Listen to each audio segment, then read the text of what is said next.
Hello, Assalamualaikum. This Shraddha শেখাবো how to make a combo chart of the graph in MS PowerPoint Bangla.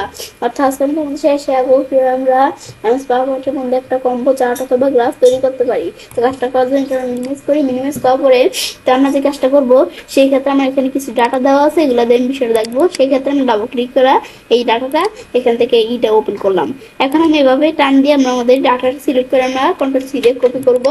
তারপর আমরা বাইরের কাজটা এখান থেকে কন্ট্রোল এম দিয়ে যেখান থেকে আমরা কি করি এই নিউ স্লাইডে সেখান থেকে এই লেআউটটা আমি দ্বারা পাল্টে দিয়ে এরকম একটা লেআউট নেওয়ার পরে আমি কিন্তু এই যে ইনসার্ট চার্ট থেকে কিন্তু এই কম্পো থেকে কাজটা করতে পারি। তাছাড়া আমি একটা ব্ল্যাঙ্ক আমাদের প্রেজেন্টেশন নিয়ে এখন আমি এখান থেকে কাজটা করতে পারি। তো এখন আমি যে বিষয়টা দেখবো সেই ক্ষেত্রে আমরা চার্টে আসার পর আমরা এখন আমাদের কম্পোতে আসবো। আসার পর কম্পো বিভিন্ন চার্ট দেওয়া আছে, তো এখান থেকে আমাদের যেটা ভালো লাগে আমরা রাখতে পারি। আমি ধরো এটা দিলাম, দেওয়ার পরে এখন আমাদের সিরিজ 1 2 3 এখন আমরা ধরো এই সিরিজ 1 আমরা এটা আমাদের কলাম চার্টই থাকবে ক্লাস্টার কলাম। সিরিজ 2 ধরো ক্লাস্টার কলাম দেওয়া আছে, এর পরিবর্তে আমি ধরো এই লাইন চার্টটা দিয়ে দিলাম। আর আমরা আমাদের ধরো এই সেকেন্ডারি অ্যাক্সেস কি থাকবে এই যে এভাবে থাকবে। বা আমি ওকে দেই, বিষয়টা কিন্তু এখন তৈরি হয়ে গেল। তৈরি হওয়ার পর আমি যদি আমাদের যে বিষয়টা তৈরি হওয়ার পর আমি যদি এখন আমাদের আমরা তো এখান থেকে ডিফল্ট পাওয়ার পয়েন্ট এরকম একটা ডাটা দিয়ে কাজটা তৈরি হয়েছে, কিন্তু আমি তো এরকম একটা করবো না। সেই ক্ষেত্রে সিলেক্ট করে ডিলিট করে আমরা এই যেখানে কাজটা রেখা কন্ট্রোল বি দিয়ে এইভাবে পেস্ট করে দিব। পেস্ট করলে কিন্তু বিষয়টা হয়ে গেল। এখন হওয়ার পর ধর আমাদের কিন্তু পুরো ডাটাটা ভালো করে আসতেছে না, এদের আমরা এখান থেকে এগুলো একটু বড় করে নিতে পারি। এখন কিন্তু পুরো ডাটাটা ভালো করে আসছে না, তাই এখান থেকে আনার জন্য ধর আমাদের এখান থেকে যদি এইভাবে টান দেই ব্যাস হয়ে গেল। তো এভাবে কিন্তু আমরা এই বিষয়টা আনতে পারি। ব্যাস আনার পর এখন আমি ধরো এটা ক্লোজ করি। ক্লোজ করলে যেটা আসলো এখন এটা আমি ধরো একটু সুন্দরভাবে এখানে রাইখা দেই। এটা আমরা টান দিয়ে তার নজরে এই যে এখানে একটু এটা এদিকে আনতে পারি টান দিয়ে। ব্যাস এটা আনার পরে আমরা আমাদের যে বিষয়টা করব এখন আমরা আমাদের এখান থেকে এটা কি বলছে আমাদের এটা একটু বোঝার জন্য এই দ্বারা আমরা আমাদের যেই এই ল্যাপটপ যে প্রোডাক্টটা আছে প্রোডাক্টের নেমটা ল্যাপটপ, তো এটা আমি যদি মাউস পয়েন্টে রাখি এই ল্যাপটপটার আমরা আমাদের এই যে আমাদের সেলস কত এই ল্যাপটপটা সেলস। তো এইখানে কিন্তু এই যে আমরা আমাদের এই ল্যাপটপটা সেলস হয়েছে 350। তো আমি যদি মাউস পয়েন্টে রাখি এই ধরো সেলস কিন্তু এদের 350 দেখাচ্ছে। আবার আমরা আমাদের এখান থেকে সেলসটা কোনটার ভিতর আসছে এই যে এই কলামটার ভিতর, আর কন্ট্রিবিউশনটা এই লাইনের মধ্যে। আমি যদি যে লাইনের এদিকে কাজটা রাখি তো কন্ট্রিবিউশন আমরা যে প্রোডাক্ট এই যে আমাদের এখান থেকে আমরা ল্যাপটপ যে প্রোডাক্টটা আছে এটার কন্ট্রিবিউশন আমাদের 27%। আমি এই লাইনের মধ্যে কাজটা রাখলে এই কন্ট্রিবিউশন আমাদের 27% দেখাবে। যদি এখানে এই কাজটা রাখি 27%, আর আমরা যদি এটার উপর কাজটা রাখি 350 সেল। ব্যাস এটা কিন্তু আমরা দেখলাম। দেখার পরে পরামর্শ আমাদের এভাবে বাকিগুলো বুঝতে পারি।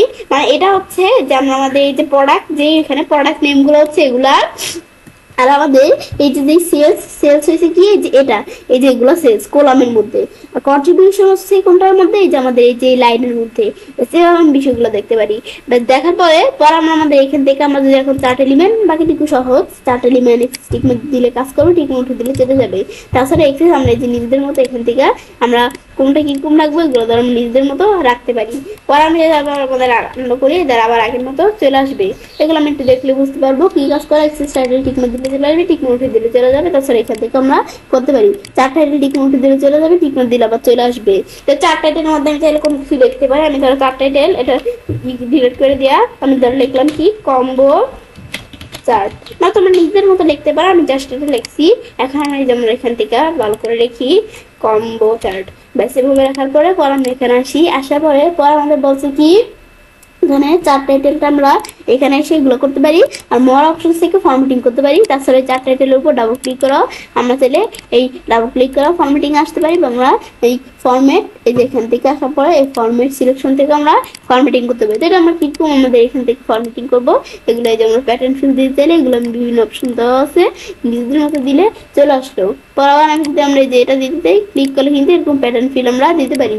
এগুলো আমি নিজেদের মতো একটু দেখলে বুঝতে পারবো কোনটা কি কাজ করে। এরপরে আমরা আমাদের এটা যখন দেখলাম তো দেখার পর আমরা কি করব এটা দেখার পরে আমি আবার আমরা আমাদের এখান থেকে এটা দেখার পর আমরা এখানে আসলে এই ডাটা লেভেল টিক দিলে চলে আসলো, টিক দিলে চলে গেল।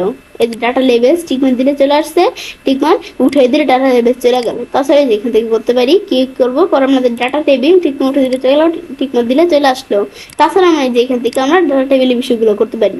পরে ইরোর বাস টিকমার্ক দিলে চলে আসবে, টিকমার্ক উঠে দিলে চলে যাবে, গ্রিড লাইন্স টিকমার্ক উঠিয়ে দিলে চলে যাবে, টিকমার্ক দিলে চলে আসবে। এখন এখানে এসে গ্রিড লাইন্স আমরা এই যে এখান থেকে অনেক বিষয় দেওয়া আছে, যে মেজর টেজর সেকেন্ডারি, এগুলো আমি কিন্তু নিজেদের মতো দিতে পারি। আবার আমি যদি টিকমার্ক উঠিয়ে দিই তাহলে এগুলো চলে যাবে, এই টিকমার্ক উঠিয়ে দেই এদের চলে গেল। ব্যাস পরে আমাদের এখান থেকে আবার আমরা এই যে এগুলো আমি নিজেদের মতো দিতে পারি, দিলে কিন্তু চলে আসে। এটা একটু আমরা দেখলে বুঝতে পারবো। ব্যাস পরে আমাদের মোর অপশন থেকে আমরা আমাদের চাইলে এখান থেকে আবার যে বিভিন্ন অপশন যেগুলো দেখালাম, এগুলো দ্বারা আমি চাইলে যেগুলো আমরা নিজেদের মতো ফরম্যাটিং করতে পারি। এটা কি, এটা হচ্ছে কি ব্লেন্সের বিষয়। অনেক বিষয় দেওয়া আছে, এগুলো একটু দেখলে বুঝতে পারবো। পরে আবার আমরা এটা দেখার পরে আমরা যদি এখন এখানে আসতে পরে বলছে লিজেন্ড, লিজেন্ড টিকমার্ক উঠে দিলে চলে গেল, টিকমার্ক দিলে চলে আসলো। তাছাড়া আমরা লিজেন্ডটা কোন জায়গায় রাখবো, টপে বটমে কোন জায়গায় রাখবো, এদের রাখতে পারি। তাছাড়া এখানে আসলে আমি যদি এই মোর অপশন আসি, লিজেন্ড কিন্তু আমরা বিভিন্ন ফরম্যাটিং করতে পারি। এগুলো একটু দেখলে বুঝতে পারবো কি কাজ করে। পরে আমি যদি এখানে আসি, ট্রেন্ড লাইন টিকমার্ক দিলে কাজটা টিকমার্ক উঠে দিলে চলে যাবে।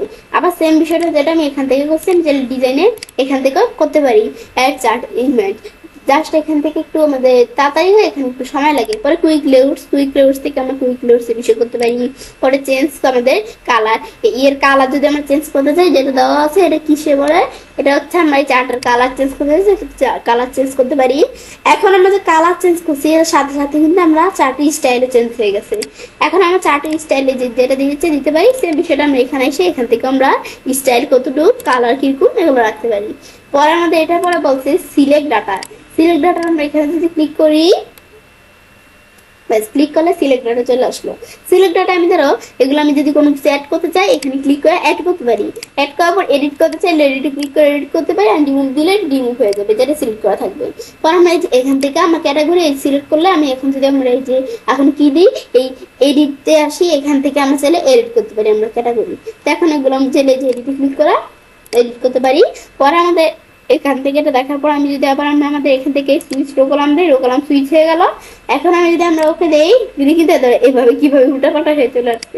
সেম রো কলাম সুইচের সেটা আমি যদি যে এখান থেকে করতে চাই, দিলে এখান থেকে আমরা করতে পারি। এটা হচ্ছে আমাদের এই বিষয়টা। পর আমাদের এখান থেকে এডিট ডাটা ডাটা এডিট করতে পারি, এখান থেকে আমরা ডাটা যদি এডিট করতে চাই এডিট করতে পারি। তাছাড়া আমরা এডিট ডাটা এক্সেল 2013 থেকে আমি চাইলে এক্সেলের ডাটা এডিট করতে পারি। এটা একটু দেখলে বুঝতে পারো। পরে চেঞ্জ চার্ট টাইপ, এখানে এসে আমি যদি চার্টের টাইপ চেঞ্জ করতে চাই, দিলে কিন্তু এদের ওকে দেয়, এদের চার্টের টাইপ পুরাই চেঞ্জ হয়ে গেছে।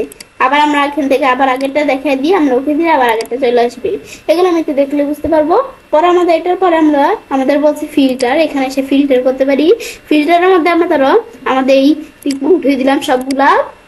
উঠানোর পর আমি ধরো শুধু এখন আমরা সেলস রাখবো, আর এই প্রোডাক্ট ধরো ল্যাপটপ, ডেস্কটপ, প্রিন্টার, এই তিনটা রাখবো। পরে আমরা এখান থেকে অ্যাপ্লাই দিলে কিন্তু এই তিনটা আছে, আর শুধু এই যে এখান থেকে আমরা সেলস আছে। আবার আমরা সবগুলো সিলেক্ট করে দিই, এখন ওকে দিই অ্যাপ্লাই দিলাম, ব্যাস আবার আগের মতো চলে আসছে। এটা হচ্ছে বিষয়টা। পরে আমরা আমাদের এটার পর ফরম্যাটে আসলে ফরম্যাট করতে পারি।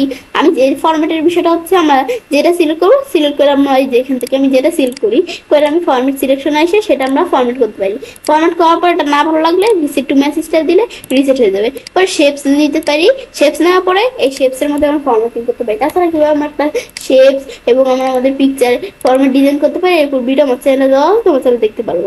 পরে শেপস এর স্টাইলে সবার চার্টে এই যে এখান থেকে আমরা চাইলে চার্ট কি করতে পারি, এই চার্টের মধ্যে আমরা এখান থেকে বিভিন্ন স্টাইল দিতে পারি। পর আমাদের শেপস এর ফিল কিরকম থাকবে, এদের মাউস পয়েন্টার রাখলে কিন্তু এদের শেপস এর ফিল দেখায়। এখানে আমি যদি এরকমই রাখি তাহলে শেপস এর ফিল দেখাচ্ছে কোনটা কিরকম রাখবো, রাখতে চাইলে এরকম রাখতে চাইলে আমি এখান থেকে এটা দেখলাম। এখন দেখার পরে আবার আমরা ফিলের পরে বলছে যে পিকচার দিতে চাইলে এগুলো দিতে পারি, বিভিন্ন অপশন দেওয়া আছে। এটা একটু দেখলে বুঝতে পারবো। আমি যদি নিচ দিকে আসি, আমাদের এই যে এরকম পিকচার দিলে ধরে পিকচার চলে আসলো। এগুলো আমি চাইলে ধর নিজেদের মতো পিকচার দিতে পারি। পরে এই পিকচারের পর আমি যদি এখানে আসি, আসতে বলছে গ্রেডেন্ট দিয়ে চাইলে গ্রেডেন্ট দিতে পারি, টেক্সচার দিতে পারি। পরে শেপসের আউটলাইন কিরকম থাকবে, আমি চাইলে এই যে শেপসের আউটলাইন এগুলো দিতে পারি নিজেদের মতো। দেওয়ার পর আমাদের বলছে উইথ কিরকম থাকবে, উইথ বাড়াতে পারি।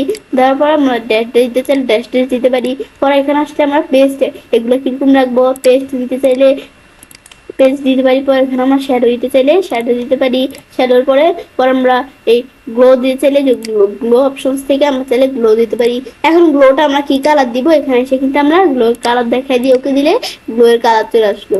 এখন সাইজ কতটুকু থাকবে এগুলো আমরা দিতে পারি, বিভিন্ন অপশন দেওয়া আছে। পর আমরা এখানে যদি আমরা এখানে আসি, গ্রোয়ের পরে সফট ইফেক্ট ভিভেল এগুলো দিতে চাইলে আমরা দিতে পারি। পর আমরা 3D রোটেশন করতে চাইলে 3D রোটেশন আমরা এভাবে করতে পারি।